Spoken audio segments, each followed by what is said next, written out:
నటుడు ఘట్టమనేని కృష్ణ జీవిత విశేషాలు తెలుగు సినిమా పరిశ్రమలో వినూత్న ప్రయోగాలు ధైర్యవంతమైన చిత్రాలు స్టైలిష్ నటనతో ప్రత్యేక గుర్తింపును సంపాదించిన మహానటుడు ఘట్టమనేని కృష్ణగారు 1960-80 దశకాలలో తెలుగు సినిమాకు కొత్త దిశను చూపిన లెజెండరీ వ్యక్తిత్వం.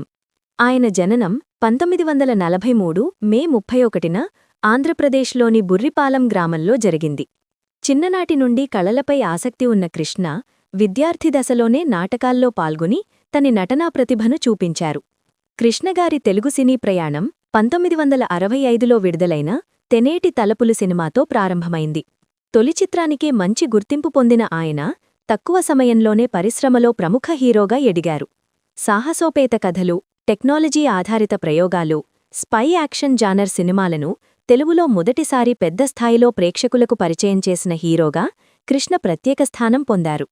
ఆయన ప్రధాన విశేషాలలో ఒకటి 100కి పైగా సినిమాల్లో హీరోగా నటించడం మాత్రమే కాకుండా మొత్తం 350కి పైగా చిత్రాల్లో వివిధ పాత్రల్లో కనిపించడం. కృష్ణ చేసిన గుడాచారి 116, ఏజెంట్ గోపి, అల్లూరి సీతారామరాజు, మోసగాళ్లు, పాండవ వనవాసం, జేమ్స్ బాండ్ 777, కోడియాల నన్నో వంటి చిత్రాలు తెలుగు సినీ చరిత్రలో మైలురాళ్లుగా నిలిచాయి.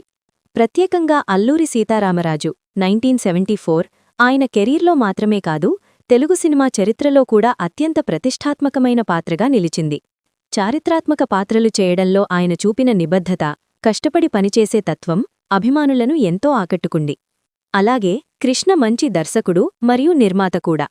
తన స్వంత బ్యానర్ పద్మాలయ స్టూడియోస్ ద్వారా అనేక విజయవంతమైన చిత్రాలను నిర్మించి పరిశ్రమ అభివృద్ధికి పెద్ద సేవ చేశారు. నూతన సాంకేతికత, నూతన ఆలోచనలు, ధైర్యవంతమైన నిర్ణయాలు ఆయన వ్యక్తిత్వానికి ప్రత్యేక గుర్తింపు. వ్యక్తిగత జీవితంలో ఆయనకు భార్య విజయ నిర్మల, పిల్లల్లో సూపర్ స్టార్ మహేష్ బాబు సహా పలువురు సినీ నటులు ఉన్నారు. 2022 నవంబర్ 15న కృష్ణగారు పరమపదించారు. ఆయన మరణం తెలుగు సినీ ప్రపంచానికి చెరగని లోటు. మొత్తానికి నవోత్పత్తికి, ధైర్యవంతమైన ప్రయోగాలకు, అపార శ్రమకు ప్రతీకగా నిలిచిన ఘట్టమనేని కృష్ణగారు తెలుగు సినిమా మీద శాశ్వతమైన ముద్ర వేశారు. ఆయన వారసత్వం, కళకు చేసిన సేవలు తరతరాలకు ప్రేరణగా నిలుస్తూనే ఉంటాయి.